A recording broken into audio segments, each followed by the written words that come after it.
Тумышы белән Мамадыш районыннан ул берничә буын укучының яраткан башлангыч сыйныф укытучысы була.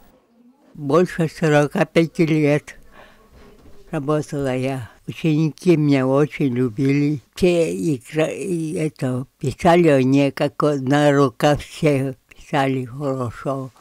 Җитез Клавдия Александровна быелга кадәр үз аягында йөреп, өй эчендә эшләрне башкара. 15 ел эчендә үзгә әйләнгән Чулпан авылы халкы белән тыгыз аралаша. Соңгы елда гына бераз бирешә.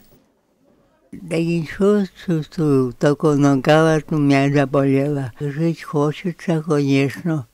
Клавдия Александровна Казаннан юбилейга кайткан кунаклар килене Сания, аныклары Лариса һәм Романны күргәч, яшен тыя алмады. Тебя очень любим, помним тебя, вспоминаем. Да, вспоминаю, очень часто тебя вспоминаю. Как приезжал к тебе летом, как гербарий делали. Как в лес ходили. Аныгы Роман исә авылга әбисе белән бабасына кунакка кайткан вакытларын искә төшерде.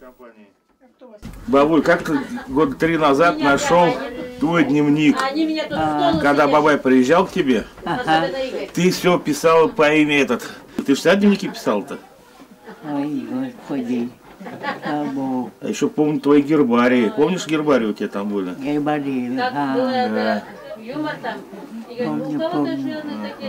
Нурлатта гомер кичерүче анакчага, шулай ук педагог Вероника бүген тәрбияче. Әнисе Светлана белән бер үк балалар бакчасында эшли, 3 бала үстерә.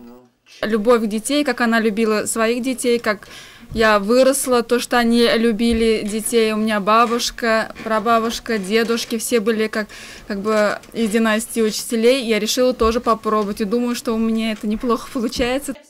Клавдия Александровнаның кызы Татьяна Геннадьевна Россия Федерациясы атказанган укытучысы.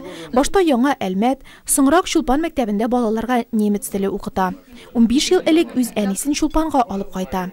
Это пример нам стойкости. Всегда она была оптимистом. Всегда аккуратно одетая, всех привечала. Клавдия Александровнаның гомер көзе бәхетле. Әбиләре һөнәрен сайлаган кызы, анагы, аныкчыгы һәм аныкчыгының нәни балалары янәшәсендә гомер кичерә. Һаман да акыллы киңәшләрен бирә, җае чыкканда шигырь сөйли. Вот он хлебушка душит, койкой корошка такой. Каждый дом на каждый дом он пожаловал, пришел. В нем здоровье насочило, в нем чудес. Сколько рук его распило, охраняло, берегло.